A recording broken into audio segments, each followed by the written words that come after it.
All right, I'd like to call the meeting to order for the Nisswa Planning Commission Board of Adjustment for Tuesday, June 6th at 6 p.m. Roll call, please. Jesse Zong. Danny Mendel. Sean Weldon. Josh Young. Harry Harris. Dave Reese. Maggie Wentler. Bethany Soderland. Are there any additions or deletions to the agenda? Hearing none, I'll entertain a motion to approve the agenda. We'll move. I'll second. All those in favor? Aye. All those opposed, motion carries. Next, to approve the meeting minutes for May 2nd, 2023. Are there any corrections or additions to those minutes? Hearing none, I'll entertain a motion to approve the minutes. So move. Second. All those in favor? Aye. Aye. All those opposed, motion carries. Next item is an open forum. Is there anyone present tonight that would like to speak towards something not on the agenda this evening? All right. Moving on to public hearings. I'll entertain a motion to open the public hearing. So move. Second. All those in favor? Aye. All those opposed, motion carries. All right, first item is ordinance amendment 012-23 to adopt an ordinance amendment modifying chapter 20, section 2-83, principal residential structure size requirements regarding conditional use permits for residential dwellings exceeding 4,500 square feet. Bethany, your staff report. Thank you. The proposed amendment removes the requirement to obtain a CUP while continuing to ensure that negative impervious and visual impacts are mitigated. In addition, the amendment clarifies the provision applies to 4,500 square feet of ground cover. It was in a paragraph format. I did change it to an outline format if you see in the strikeout copy. So there are three provisions. The first being principal residential structures shall have a minimum average structure width of 22 feet and a minimum livable area of 850 square feet. Number two is no residential attached garage or storage area shall exceed 150% of the ground floor footprint of living area. Number three is residential dwellings exceeding 4,500 square feet ground cover, including attached storage areas on less than 2.5 acres, require a vegetative screening plan and a stormwater management plan to be approved by city staff and implemented by the completion of the project. I'd be happy to answer anybody's questions. This is all pretty much along the lines that we discussed at the last month, so. it's- Correct. I have no questions, Josh. Questions? If you'd like to make a public comment regarding this project, this is your opportunity to do so. Saying that there's nobody here, I'll move on. If there's no other questions, I'll entertain a motion to approve. Would move to approve ordinance amendment 012-23 to adopt an ordinance amendment modifying chapter 20, section 20-83 principal residential structure size requirements regarding conditional use permits, all according to the planner's report and the proposed ordinance language that's been submitted to us. Do I have a second? Second it. All those in favor? Aye. Aye. All those opposed, motion carries. I will entertain a motion to close the public hearing. So move. Second. All those in favor? Aye. Aye. All those opposed, motion carries. Next item in new business is sketch plan review. Proposed commercial rezoning of 4 parcels owned by NatureLink. Subject properties are zoned shoreline residential. PIDs 281-30574, 281-30575, 281-30576, and 281-30578. And the owner is NatureLink, and I believe we have somebody here. You want to come to the desk or podium, whichever you prefer. That's fine. I'll press. You'd state your name. Name is Ben Van Wy-Mellenberg and I'm from NatureLink. Okay, do you want to? Cool. Yeah, I can just give a quick 50,000 foot overview. So if you're not familiar with us, We are a luxury eco resort that has a focus of connecting people to nature and disconnecting from technology. Recently purchased the existing old Minnesota hockey camp and have actually completed all the units that are on that rendering now. So that's exciting. But our goal with this was to expand to basically give more of a connection between the bike trail and the resort. So that's kind of the 50,000 foot, and I go through a handful of details here. So next slide, please. So on the next slide, we'll show the existing property, what we currently own, and then the properties that we are looking to get commercial zoning on. And then we want to talk just a little bit about what are the benefits to us, to NatureLink Resort, and why do we want to do that? And then the potential benefits to the city. And then I must have sent not quite the final version, and I can just talk through the last couple points, but what would the potential downside be if 100 years from now our family members want to sell it, to make sure that it's not going to get turned into something crazy with that commercial zoning. So next slide, please. So here's our existing, the existing main parcel, I should say. So this was the old Minnesota hockey camp. We have 4 different phases. We've completed all of phase 1. We are likely starting that phase 2 this fall or early spring. And we're putting a substantial amount of dollars back into this resort to make it a luxury resort again, and help connect people with nature. So this is our existing plan for those 4 phases. And that's just kind of wanted to cover that. Next slide, please. This is a kind of showing the not total connection, but basically what the direction is here. So parcel A is the existing resort. That was the plan we just showed. And parcel B is the property that we purchased as well. We originally had the intent of making it contiguous because that is the current ordinance, that it basically has to be technically connected. About 6 or so months ago, there was a property that is owned by the city that actually is on the just adjacent to parcel A. Yep, thank you for highlighting that.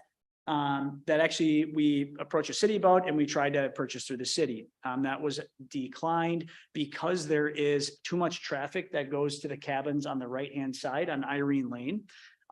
We basically then stated, we're like, hey, we're totally fine if people have an easement or whatever's needed. There's really no value to us in that property because it's basically like a road and like 40 feet of, kind of trees on the side. There's really nothing we would use it for. We're just trying to buy that to basically abide by the rules. So we tried that, we got denied. However, so the parcel B is there. That's the adjacent portion to the bike trail. Next slide, please. This is the parcel that I literally just actually got off the phone with 10 minutes before the meeting, that we did get approval from the landowner. We are going to be moving forward on purchasing that from the landowner. So that was exciting. Next slide, please. So commercial benefits to NatureLink. So what are our intentions with this parcel B, and why do we want to expand to this? This likely would not be something we would do until phase 4, most likely. We really want to be putting most of that time and effort back into the main property that is lakefront. However, portions of it could potentially happen sooner. We see a huge value in helping connect our people, either biking or snowshoeing or skiing, into downtown on the bike trail. The use is already pretty significant, but it's not a very luxury experience on how you go from our resort past some of those units to the bike trail. And we want to kind of create a better connection. We are going to be talking with the DNR to see if it's possible to connect halfway through that parcel to the bike trail. Apparently in the past, there's been some resistance against that. Even if we can't do that and kind of make a really cool portal type connection on this parcel to the bike trail, we can still do it right around the side, right on the corner. It'd basically be the exact same thing, but just maybe we'd have to move the kind of the portal or the gazebo a little bit. The main premise is helping connect people to downtown. It's super close. It's been a huge value out of ours, and we just want to make that a little bit more luxury experience. What are the benefits? It would help increase resort revenue, help connection to the Paul Bunyan Trail, getting more traffic on the trail, and also visibility from the trail. So having that basically, the units on there visible is a huge value add we see, which kind of leads me to the next part. The reason, sorry, actually, can you just go back one more time?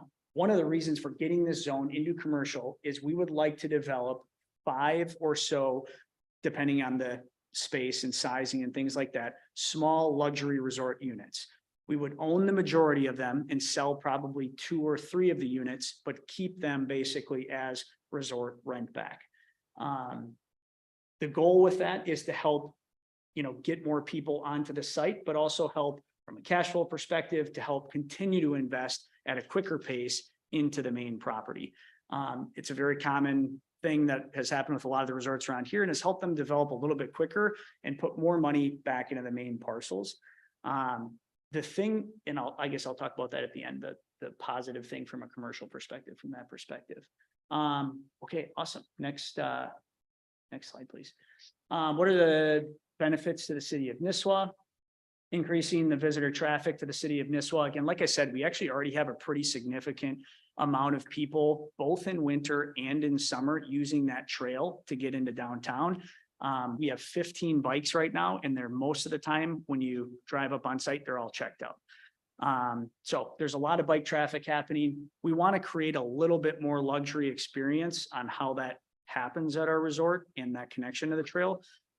Right now, you have to bike down that main road. There's not really a good portal, stopping station, kind of resting station for the customers.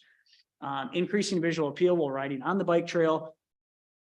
The property, we would like to clean up and fill with eco luxury resort units, like kind of that first picture that you saw. So that's kind of similar to what we're thinking about. Increased revenue to the city, obviously, just by allowing more traffic to the city. We do expect to be driving more revenue there. Like I said, there is already a pretty substantial amount of traffic that's happening there, but we just want to make that experience a little more luxury.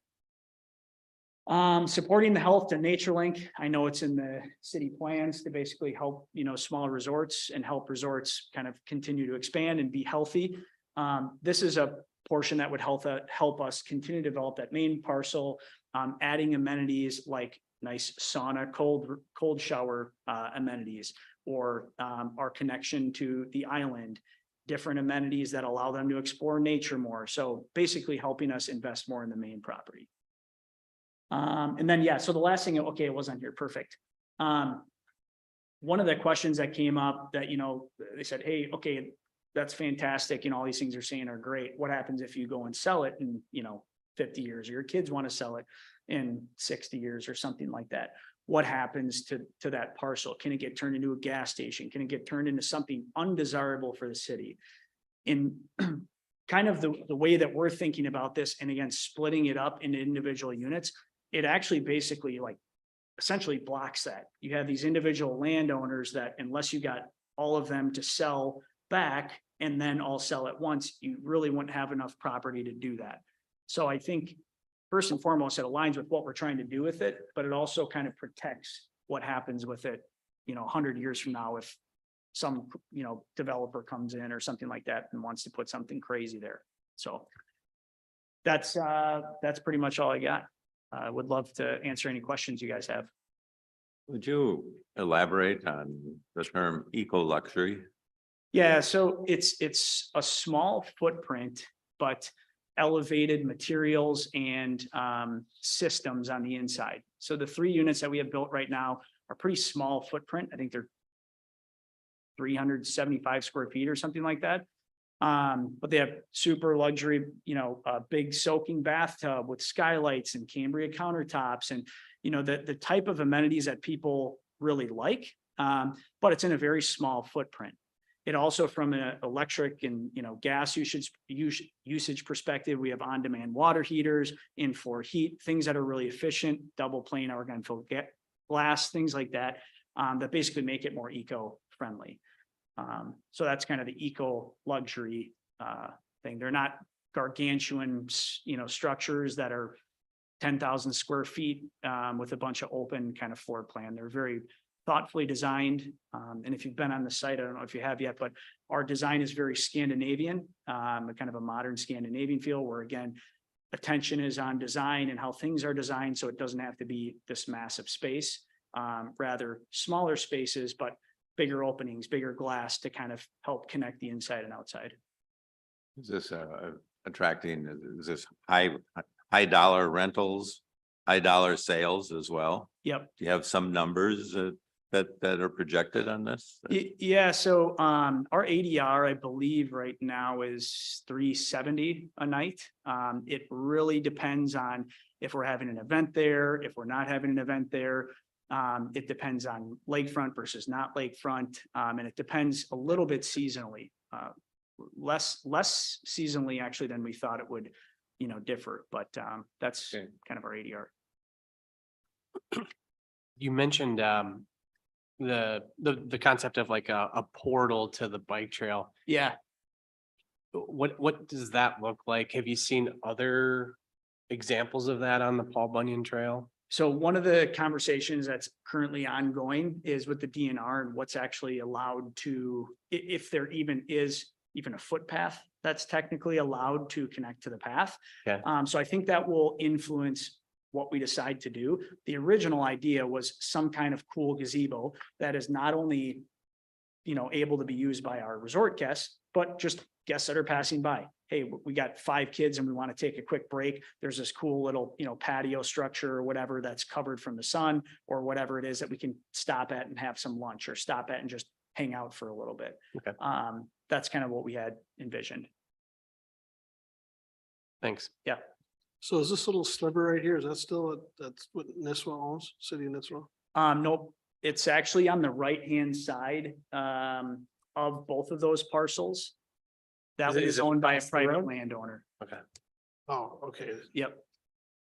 So what's the ownership on that little strip that's left between B and A now then?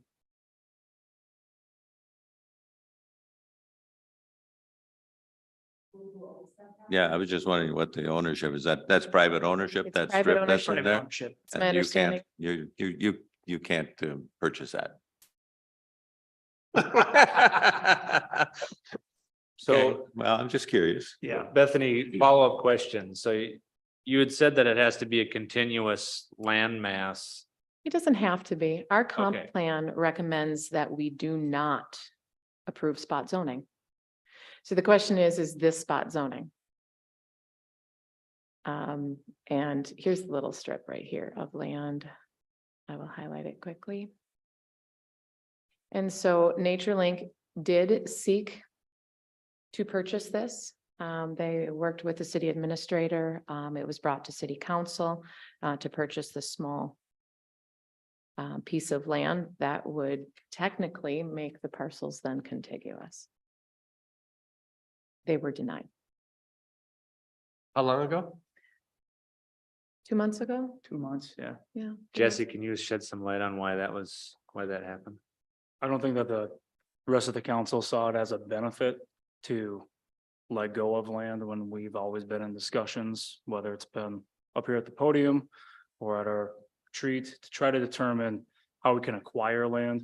Councilman Fraley also brought up some facts on that property. He's from that area. He kind of brought it to light that it was just more or less, there was really no reason to go about it.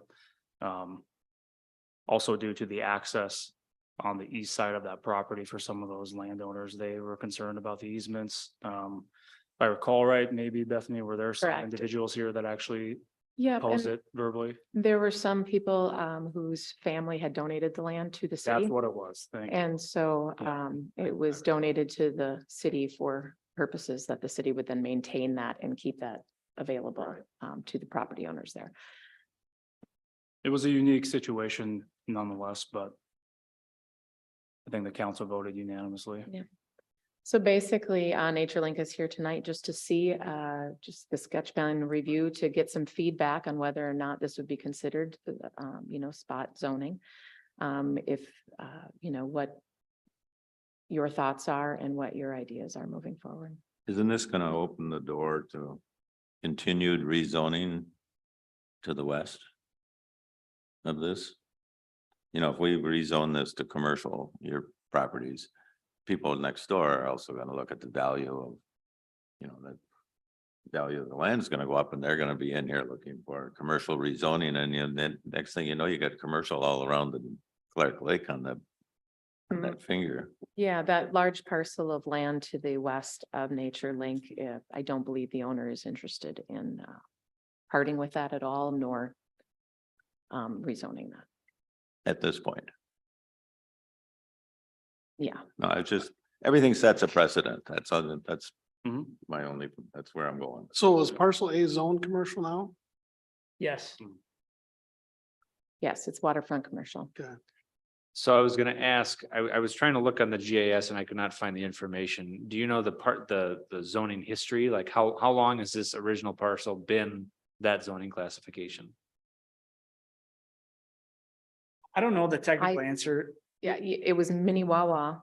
I mean, So There's no CUP for this property currently. okay, That's how old it is. Okay, And that's good so to hear. Nature Link has been working now with Norson for the last couple of months. They are going to propose a CUP so that we have something on this property. But there is no CUP. It was mini Wawa Lodge. It's been that way for. Long time. Yeah, it long was time. mini Wawa and then it was the hockey camp for a Yeah. long time. So Yeah. have you, I assume that you've had discussions with the Clark Lake Homeowners Association? Yep. How, what's their reaction? Yeah, I mean, they've been in favor of everything we've been doing so far, because we're cleaning it up and we're turning it back into a resort. Okay. So they've been in favor of everything that we've been doing. They're quite active, that group. They're very active. Yeah, yeah. Just one thing to mention on what you had said. From our understanding of the history and the lineage of Mini Wawa Lodge, it actually included all of that landowner's land to the left there, originally. That parcel that is now, I believe in a trust. That doesn't show it's in a trust Oh. there. But is, again, the parcel that it's just not for sale. And that originally actually belonged to the lot, the whole thing used to be at a resort as well. Okay. I don't know specifically about these parcels that we're talking about, the triangle that is adjacent to these triangles that are adjacent to the trail though. Those I don't know about.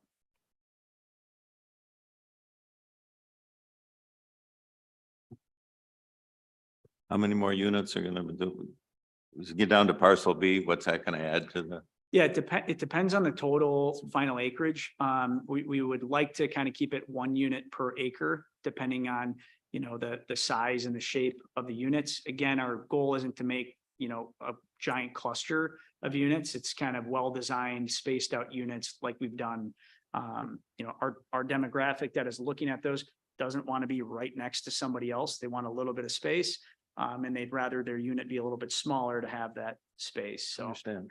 yeah, probably 5-ish. Yeah. what is the total acreage of this triangle then? I'm pretty sure it's 5.2, Okay, yeah, or 5.6 with those two.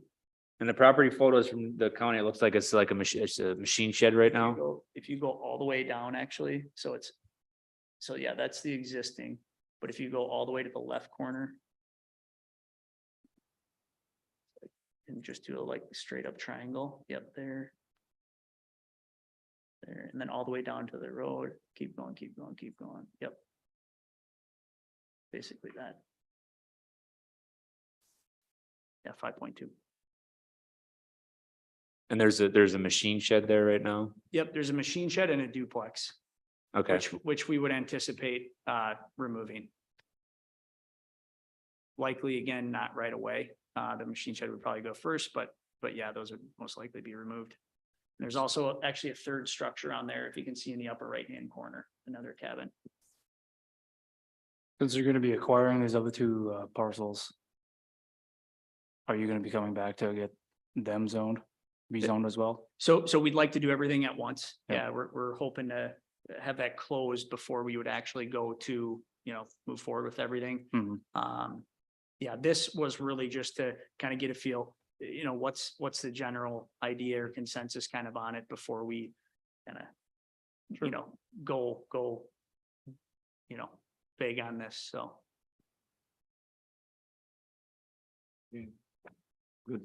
Good presentation. The building square footage right now, the shed looks like it's quite large. It's And I, massive. It's very, very large. so hypothetically, if you were to put in 5 units, like you're saying, the square footage may be less than what's there now. Yeah, I don't know exactly, but my guess would be that impervious is going to be less than exists. You know, again, we don't own these other 2 triangles. If you included those in the units that would go on those, it may potentially be more, but I think it'd be pretty hard to get more than what exists right now. What is like the exact language? I looked at it briefly for spot zoning. Is it kind of open to interpretation? I will pull it up quickly.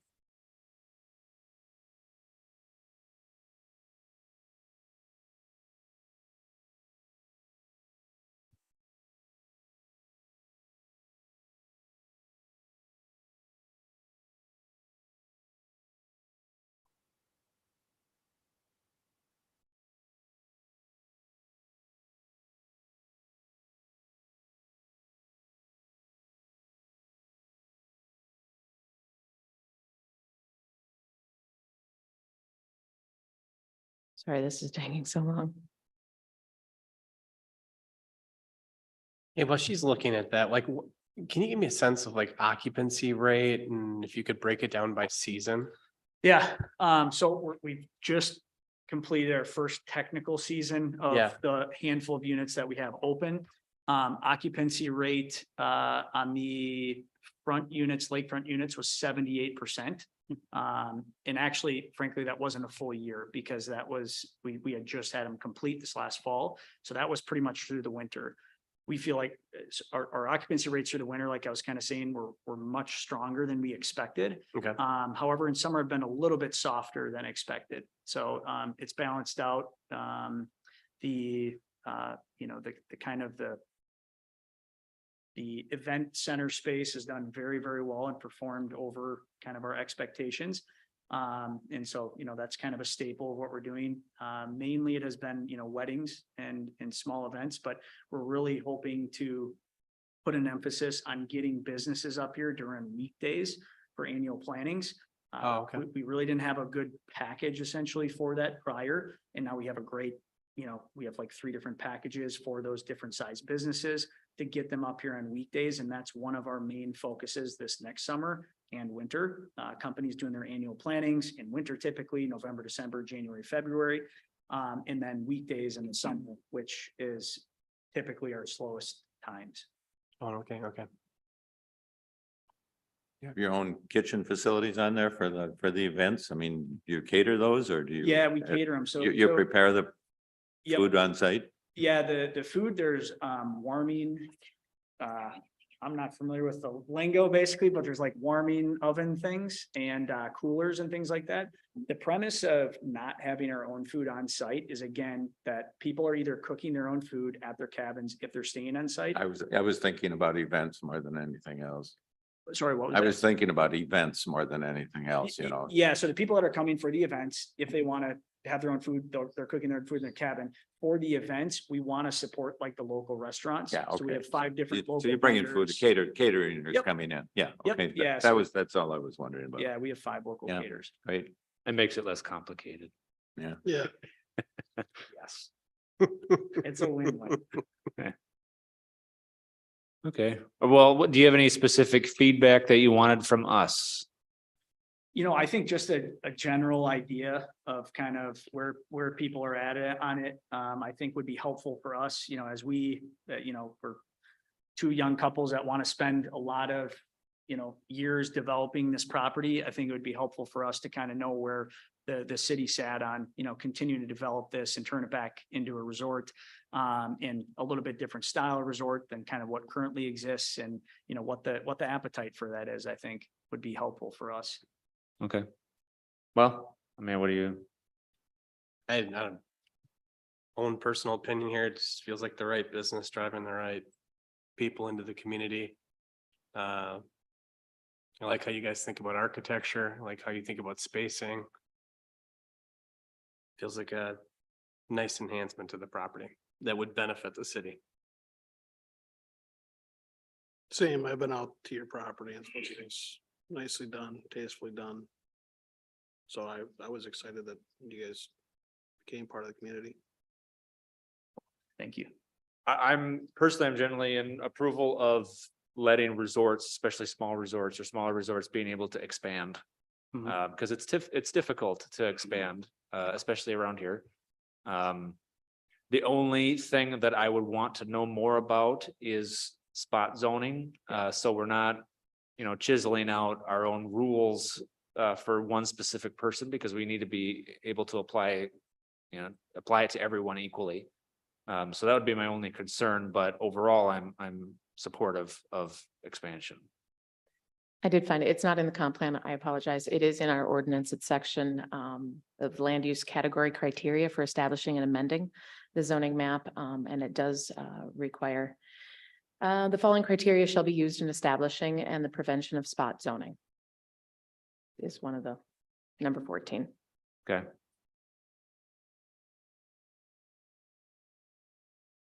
Well, perhaps with consideration of what was brought to council about 2 months ago, I want to say it was, with that property that was given to the city, donated to the city. Perhaps there's consideration that can be, at least try to decipher with that not being sold to NatureLink, but the intent still being this, perhaps that can have a different layer of thought going towards the ultimate decision as to what you all would think. I think that that's what probably the council is going to ultimately try to understand too, because it is a unique situation with land that's gifted to the city, but we have a small private resort that's trying to make their own expansion deeper into the property. It's an investment within the city of Nisswa, utilizing not Gull Lake, also the Paul Bunyan Trail. So it's a unique situation without a doubt, but Did that gift of, that land gift to the city, did that include covenants of some kind that it had, That that it had to be used for I don't recall. trail or parkland? I don't believe Public so. use, because that can, sometimes if that land gets acquired by the city and they put protective covenants on the gift, that you have to do it like parkland. I mean, that's there forever. It was an interesting situation due to who the landowner is. It is another councilman. I believe that it's his wife's family that originally owned it. I think he abstained from the vote. I do recall. Again, it's a while back, feels like it was even further than just 2 months ago, but I'm gonna dig into that more too, so I can have a better formed opinion on the matter too. But you're obviously gonna be taking time to close on this additional 2 pieces of property, and then you'll be coming back with a request. So, yep. I think that'll give us enough time to be able to do some due diligence and go forward from there. And our ordinance does not have a definition of spot zoning. It's just spot zoning. So the question is the spot zoning, being that it's close, it would be the same business. It doesn't prohibit spot zoning. It's just that we need to consider the prevention of spot zoning. I'd encourage looking back at the minutes, whenever month that was, to determine. I'll be trying to dig back to find exactly which month that was, and that can probably help all of us here. Could you ask the request an opinion from the city attorney on the spot zoning questions, whether or not, I have not yet, no. no, I say, could we do Oh, that? yes, absolutely. So Mhm. when the time comes up, I mean, that probably would be done because we'd have to have some kind of legal guidance on Yeah, it, so. yeah. Yep, makes sense. Otherwise, it's all up to Dave. You Well, I need a think beer, too- Dave? When you look at, when I think of spot zoning, this is me not knowing what it means, but it's, you got the same like kind business. I mean, it's just not contiguous from. Yeah. No, and I don't disagree, but I think there's a legal aspect to this, and we're just gonna have to be careful. Josh pointed that out, so. So the only thing that's really running through my mind is when you have a rezoning request, and it's nice to have a sketch plan to get your thoughts on what you plan to do with the property, is that Yeah. you really can't condition approval of a rezoning request. Either you're gonna pass the rezoning or you're not. And then with that zoning change comes all of the allowed uses within that zone.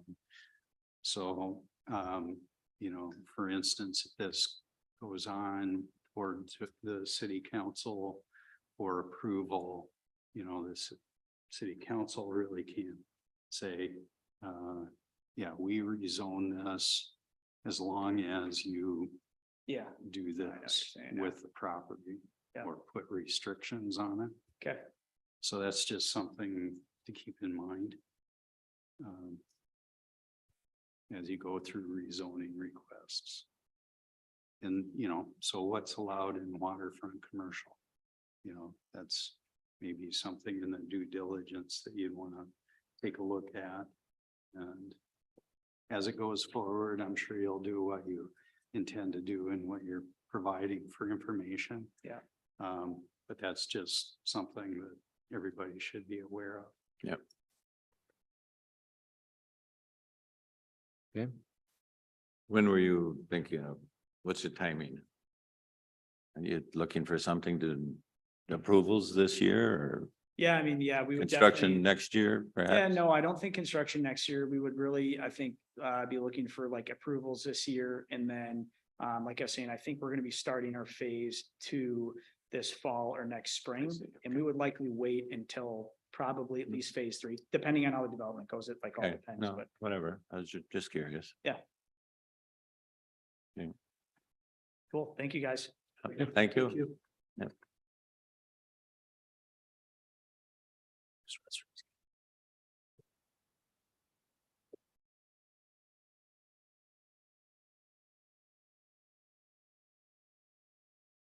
Next item is old business accessory structure review information.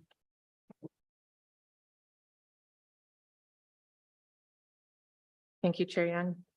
During the discussion at the May 2nd Planning Commission meeting, the Planning Commission requested additional information about other various municipalities, performance standards, and size requirements for accessory structures. The following is a compilation of the information that was gathered.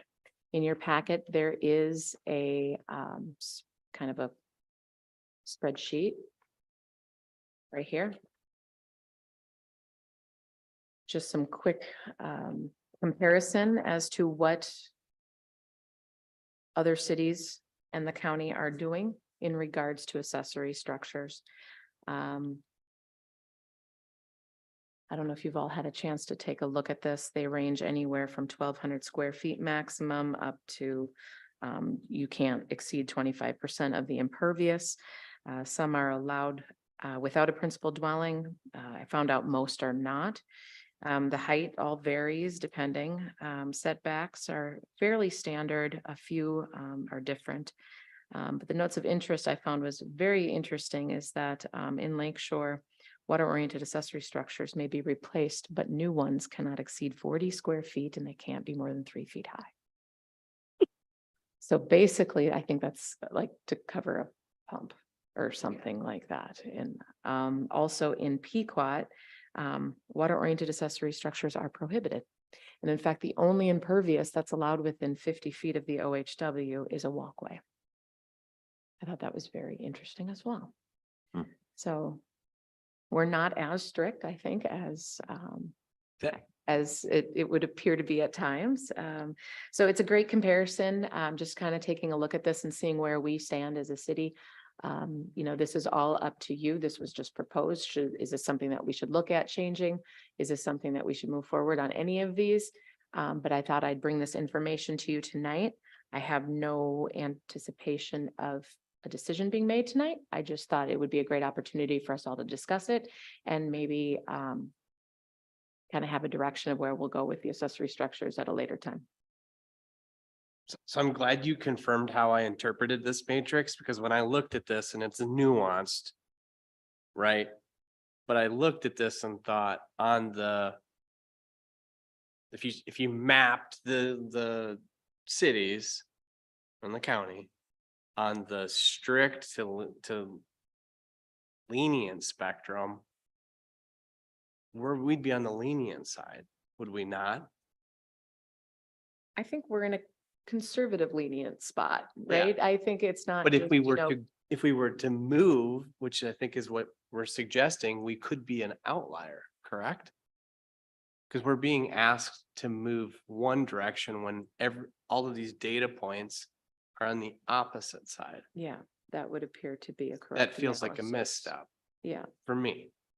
Yeah, and just disclaimer, I did speak with Justin Bursley, who is a Sourcewell, but he works with the city of Pequot Lakes. And that the information that was on there as far as size, that's why there's no total cumulative in that, is that they are in the process of changing some things, and he himself didn't really have a good answer for me at that time, so. Got it. Yeah, I tend to like to be in the middle of the pack. Not an outlier. I like to be an outlier.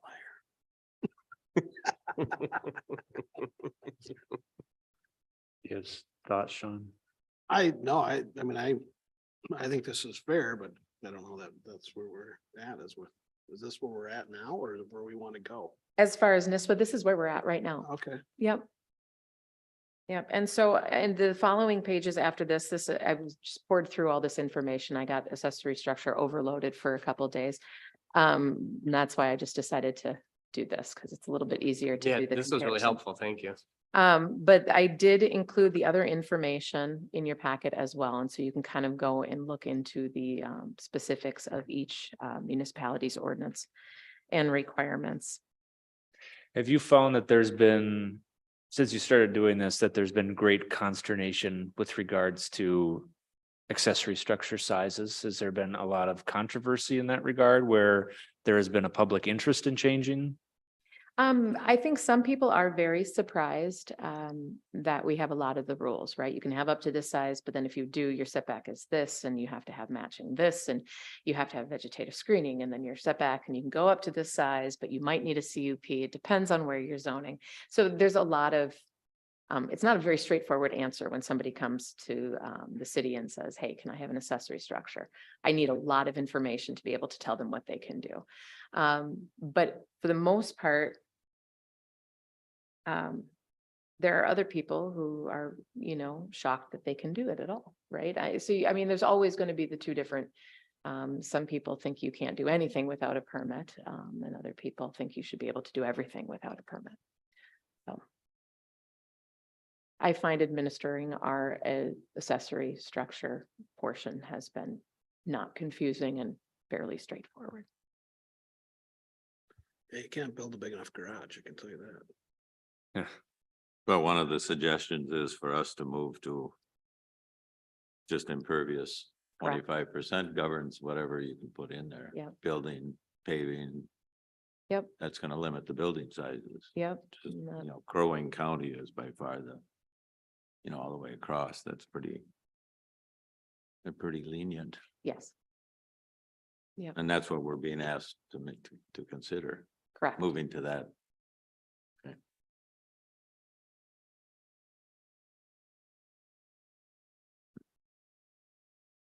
Is there any specific feedback? Does Councilman Hall want some movement? Does he want some feedback from us, like where we're at? I mean, what kind of, He would like to see the ordinance amended. okay. Mhm. Well, it seems like Danny is not real in favor. Sean? I think it's good where it's at, but Are there reasons behind the request? I mean, have people been complaining to the city about, Not to me, no, where does Councilman Hall come from it? that I'm not sure. Okay. For me, it's based on public interest, and it doesn't seem like there's a lot of public interest, so I think it's fine where it's at. Yeah, if there was an outcry for, Right. from residents to change this thing, I could see considering it, but just to change it with no need at this point. I don't know, I guess I wouldn't be really in favor of it, but worth talking about, I guess. You're That's what we're welcome. being asked Yeah, for, you're that welcome to opinion make a back, right? decision tonight if we should move forward with more research and more things, or you can wait and look at all of this. I'm not really looking for an action on it at the moment. Do you need a motion? Maggie? Don't need one, If we're gonna continue talking about it at the next meeting, you wouldn't need one, but if you're good with. You're just gonna say we're gonna leave it as is, you could just. Seems to It's me, cleaner to have a motion, just to say we're gonna leave it as is. Well, let's just have a motion then, so why don't, And if you wanna put, because there isn't a lot of public interest, I mean, you can, sometimes more is better. less Yeah. is better. well, public interest, and then he brought up that, we're kind of in line, we're kind of in the middle of the pack with our surrounding communities. So I think that would be the. Okay, There you go. it's gonna be from the right side. Motion to maintain, Leave as is. motion to leave as is. Okay, all those in favor? I'll second the motion. Oh, second, all those in favor? Aye. Aye. All those opposed, motion carries. Simple. All right, next item, city planners report. We had a Lake Association Spring Gathering, the very first one. You never know how these events will go. I invited all of the Lake Association members, boards, and anyone who wanted to go. We did have 31 Lake Association members attend. It was incredibly well received. We had Jake Free from the DNR present information on docks and mooring spaces. We had Dana Gutzman from Cass County Soil and Water Conservation District. She gave a presentation on aquatic invasive species. It was a wonderful couple hours, learned a lot, and we plan on doing that again next year. We have a tentative date set for Friday, May 10th, 2024. It was a great opportunity to have all of Lake Associations together to ask questions. I think it's so important to reach out to the Lake Associations and have that open dialogue and have those moments where you can discuss things and talk about things. I will also be attending the Fawn Edna Lake Association meeting on Saturday, just to answer any questions about the new shoreland ordinance or the new shoreland alteration permits. What For meeting, that. I'm sorry, is that? That is the Fawn Edna Lake Association, and that's this Saturday. I'll be attending that. Can you go, just talk briefly about where they were at with the mooring, the docks and mooring, is what direction they wanted to move? I can only imagine, but. Well, there's not really, I mean, so Jake Free from the DNR gave a presentation, basically just letting everybody know what the state's rules are in regards to that. Mooring spaces and docks are very complicated and they can get, there's 3 regulatory authorities when it comes to docks. You have the local government unit, which regulates basically everything landward of the OHW being the elevation set by the DNR for each lake or each public water. The DNR manages everything below that OHW, and the Crow Wing County Sheriff's Department administers the surface water ordinance for everything on the water. So riparian rights dictate where your dock's going to be placed. And you have platforms, there's docks, the configuration, the width, how they're going to do it, all of those things the DNR regulates. And so Jake gave a great presentation. It was quite lively. It's good.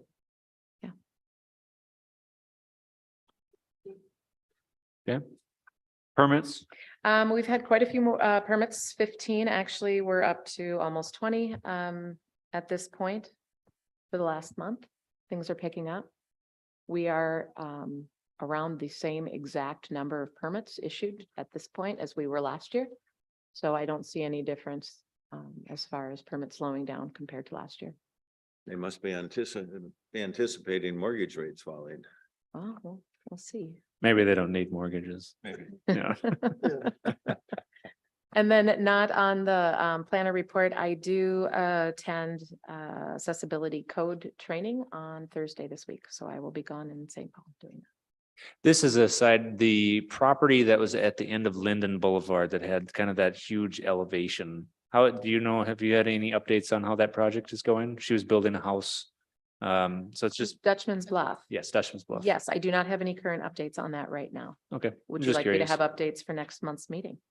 That's not necessary. I just was curious how it went because it That's was, all gonna be- it's very narrow in there and how construction went and how it went through over the winter and Okay, I will get a some sort of information on that Okay. to follow up. Any additional comments, questions? None.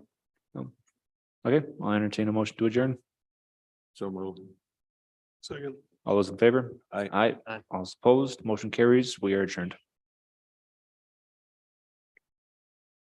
Yep, thank Yeah. you. Thank you.